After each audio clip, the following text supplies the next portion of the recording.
class, we're going to see our new lesson, unit number 6, Uttanka's Guru Dakshina, written by Mirinalini Sarabhai. Glossary. So I want you all to read out this word loudly along with the meaning.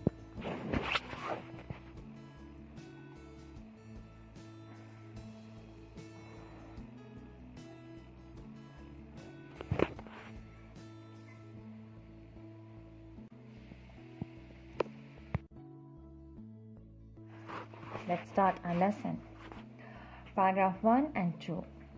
Once upon a time, when the wise men of India dwelt in forest hermitages and made their homes of mud and straw, there lived in one such hermitage a young boy called Uttanka. Many years passed by and he grew up. Soon he had learned all that his master could teach him. So here they gave an explanation about the wise men. So you can see a picture there. Wise men who gave knowledge to the kids. So here they will dwell in India and they have a home made up of mud and straw. Straw is nothing but the dry grasses, okay, the straw. And in that hermitage, the place where these wise men dwelled is staying. So where this wise men stay, there was a young boy whose name was Uttanka. Okay, the first character of this lesson is Uttanka. So many years passed and he learned everything. He grew up and whatever his teacher have taught him, he learned very well. Paragraph 3rd, 4th, 5th, 6th and 7th. One day he went to his master and said, "Dear master, you have taught me all these years and yet I have never once repaid you. Tell me of some gift I may bring to you that will please your heart." His teacher said, "Child, there is nothing that I desire. Go to your mother and ask her." So Uttanka went to his guru's wife and bowing low before her, asked her if there was anything she desired. "Yes," she replied. "I have a long cherished wish to wear the earring worn by the queen. Go to her and get them for me. In 4 days a feast will be held. I want to wear them all that day. Get the earrings for me and I shall know of your true devotion." Uttanka, hearing this, was filled with dismay. Nevertheless, he set out through the forest to the city where he knew the king dwelt. So one day what happened, Uttanka went to his master and said him, "Dear master, all these years, all these days you have taught me, but once also I have not paid you. That is like a fees, right? I never repay you anything. So tell me a gift which you wanted and I will definitely do for you." So his teacher said that, "Dear child, I don't have any desire. I don't have any wish. So what can you do? You just go to your mother and ask her." So mother is master's wife. So he went to Guru's wife. He bowed down. He said, "Hello, namaste." He asked her that if you want anything, if you have a desire anything, if you have any wish, so I can fulfill for you. And here the master's wife said, "Yes, I have a long cherished wish." That means I have a wish which is there for many years, that I want to wear an earring which will be worn by the queen which wear the earring, right? The queens will wear all expensive earring, right? So she said that I want to wear it, okay, and you go and get for me, and in 4 days there will be a feast means a festival. There will be a festival and on that day I want to wear that earring, okay? So when you get me this earring, I will come to know that you are true, that you respect us. Now Uttanka, after hearing this, he was bit upset, and then he can't do anything. So he made himself ready and he just left the place where he know the king was living. In paragraph 8, he had not gone far when he saw a huge bull coming towards him. As it drew nearer, Uttanka saw, seated upon the bull, and a man so large that he drew back in fear. But the man called out, "Uttanka, drink this, and he held out a cup full of some kind of liquid. Utanka turned his head away, but the man said, "Drink, Utanka, it will help you on your way." At last he came to the palace of the king. He boldly went inside and did not stop to look around him till he saw the king himself seated upon the royal throne. "Sir," said Utanka, bowing low, "I have come from hermitage in the forest many miles from here. The mistress desired to wear the earring of the queen on the feast day, and if I do not take them here to her, I will lose favor in my teacher's eye." So now, as the in the previous we have seen, as the master wife has said that she want to wear a long earring which will be worn by the queen. He, after hearing that, he left. So when he was going on the way, he saw a bull was coming towards him. Utanka sat on the bull, and there was a man. Okay, that man came and he gave a drink, a liquid, a cup full of some kind of liquid, and he asked Utanka to drink it. It will help you on your way. So once the Utanka had drank and he turned to see the man was vanished. In 9th paragraph, we see that when this Utanka has reached to the palace of the king, he just went inside. He didn't wait for anyone. He didn't stop for anyone, and he just stopped where did he see the king seated, and he introduced himself. He bowed down and he said, "My name is Utanka. I stay in a hermitage which is very far away from it's far away from your palace, and my mistress, that is my master's wife, have desire to wear earrings which will be worn by the queen, and she want to wear this on feast day, and if I did not take the earring to my mistress, I will lose favor in my teacher's eye." This is what the Utanka and the king spoke. In 10th paragraph, the king smiled kindly upon the boy. "You must ask the queen," he said. "Go to her chamber and ask her." Utanka went to the queen's chamber, but he couldn't find her. He went back to the king and said, "Sir, I can't find her." The king looked at Utanka as he stood there with the dust of travel upon his clothes, and his hands and feet dirty and stained. "Is that how you would go to the queen?" he said. Utanka felt ashamed, washed and cleaned. He again went in search of the queen, and this time he found her. The queen held out her hand, and Utanka saw the earring sparkling in her palm. "You are a good child, Utanka," she said. "I give you the earrings willingly, but beware. These earrings have long been coveted by the serpent king. Do not lose them."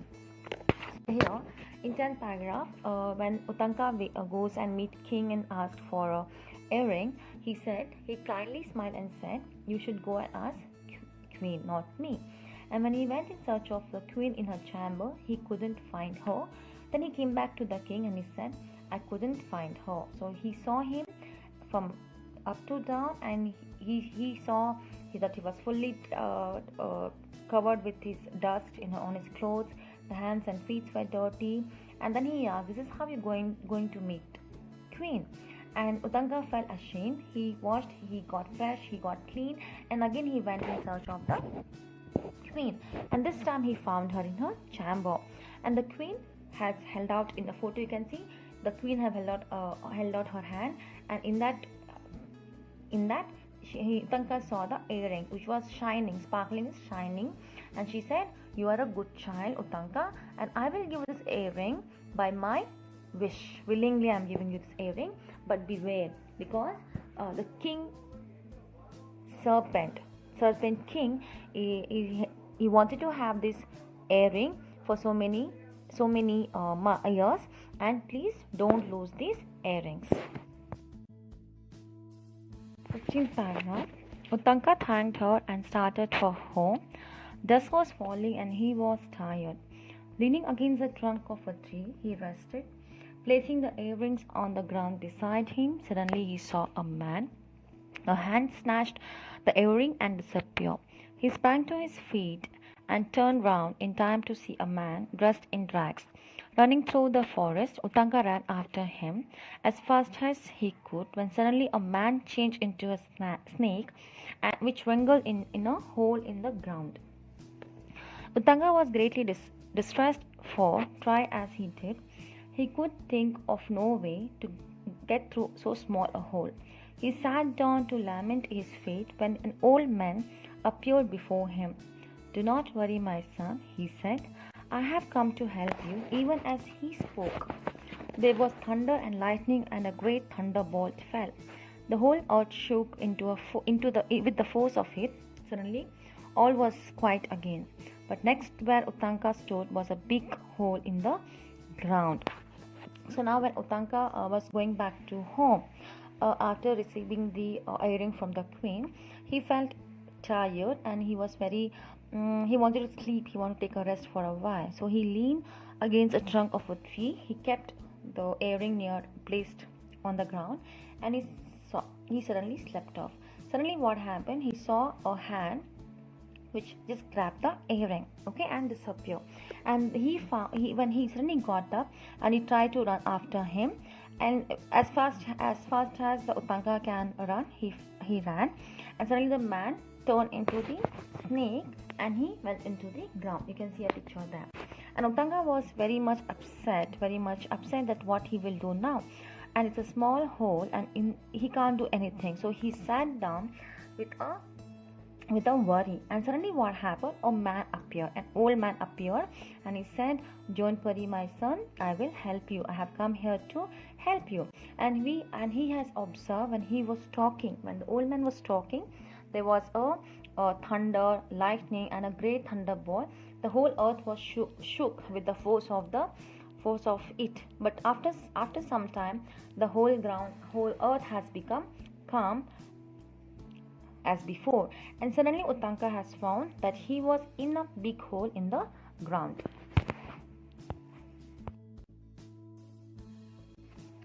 In 18th paragraph, Utanka entered the hole and found himself in the kingdom of the Serpent King. He walked slowly along and came to two women waving a piece of cloth. He asked them the way to the palace of the Serpent King. They did not heed him and went on with their waving. He saw that their cloth was made up of black and white thread. Next he came to a wheel with 12 spokes. 6 boys turned the wheel round and round. "What are you doing?" he asked the boys. They did not answer him and went on with their work. So he went on until he saw a man with a beautiful horse. Utanka went up to him. He was so struck with the horse that he bowed respectfully to the man and said, "O Lord, I bow to you. Grant me a favor." The man turned and said, "What can I do for you?" Utanka replied, "Let the Serpent King be brought under my power." So here what happened? Utanka, he entered into the hole and he was walking towards the Serpent Kingdom. And he was walking slowly. First he saw 2 women who were doing a waving work, okay? And he asked them, "Please can you tell me the way to the palace of the Serpent King?" But they did not answer him, and they would keep on doing their work. And he observed one thing, that the cloth which they were doing, it was of black and white thread. So when he moved a little further, he saw a wheel with 12 spokes, and there 6 boys were turning the wheel round and round. And again Utanka asked the boys, "What are you doing?" They didn't answer, and they would keep on doing the work. Then when he was keep on going again, he saw a man with a beautiful horse. And Utanka went to him. He bowed down to him and he said, "O Lord, I bow to you. Can you please give me a favor?" The man turned to him, the man who had the horse, right? He turned to him and he asked, "Tell me, what can I do for you?" So Utanka replied, "Let the Serpent King said, let the serpent be brought under my power." That is, I should be more powerful than the Serpent King. Next paragraph 23. Blow into this horse, the man replied. Utanka went up to the horse and blew, and from every hair of the horse's body darted a flame that shot through every space in the kingdom of the Serpent King. It burned the houses till all the serpent rushes out, begging Utanka to save their life. Let the Serpent King return the earrings, said Utanka. All the serpents that claimed for the king to return the earrings, he did. The man gave Utanka the horse, and in a few moments he was back at the hermitage.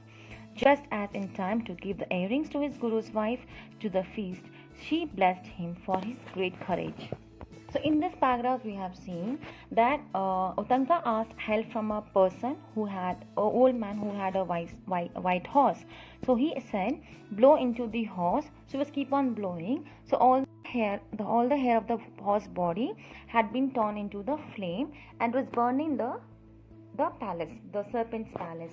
So all the serpent came and they were begging to save their life. So Utanka said, definitely I'll help you, but ask the Serpent King to return back my earring. So all the snakes went to the king, and they asked him, please give back the earrings, otherwise we will die. So as the other serpents have told, the king had given the earring back to the Utanka. In the 26th paragraph we see, the man gave Utanka a horse, and the man who had a horse, right? So he gave the horse to him, and he came off to the hermitage just a time to give to the earrings to the guru's wife, because it was a feast day, and she blessed him for his courage. Paragraph 27. While Utanka related his adventures, his master smiled and said, the dirty liquid you drank, my boy, was ambrosia. It will give you eternal youth. The two maidens waving the black and white threads are night and day. The man was the god of rain, and the horse was the god of fire. You have been well looked after, my child, and deserve my blessing. Go into the world now, for great fortune awaits you. Thus Utanka, having fulfilled his duty, went into the world to seek his living. He was not as other men, for he knew that God protected him. He had nothing to fear. Now, here in 27th paragraph, now Utanka is telling his adventures, like what all happened when the time I left hermitage, and by the time I came, what all happened. So after everything, now the master has smiled and is giving the protection. The first thing you have remember, there was a man who gave him a full cup of liquid, right? Yeah. So he says that liquid was a ambrosia. Ambrosia is, we say, amrit, right? Yeah. So that is for your eternal youth. Like you will be always youthful. Okay. And then he saw the two ladies with the black and white threads, right? So the master said that is night and day. And then he saw one man and one horse, right? So the man was a god of rain, and the horse was the god of fire. So he says, now the master was very happy, and he says, my child, you looked after everything. You just did the way you wanted to. You have to do it, and now you deserve my blessing. So I blessed you. Now it's a time for you to leave the hermitage and go out in the world. You have to leave that. Now in 28 we say, as the Utanka has fulfilled all the duties of the master and mistress, he left the hermitage, and he came to the world, the real world, and he knew very well that God is there with him to protect, so he shouldn't fear about anything. So dear children, so we have learned the lesson. It's about Utanka. So Utanka have fulfilled his duty. He did all his work, whatever problems he had in his life. He had patiently he has worked on the problems, and that is how he won in front of his mistress and master. And he left the hermitage, and he came out in the world to serve. So that's for the day. Thank you. Have a good day.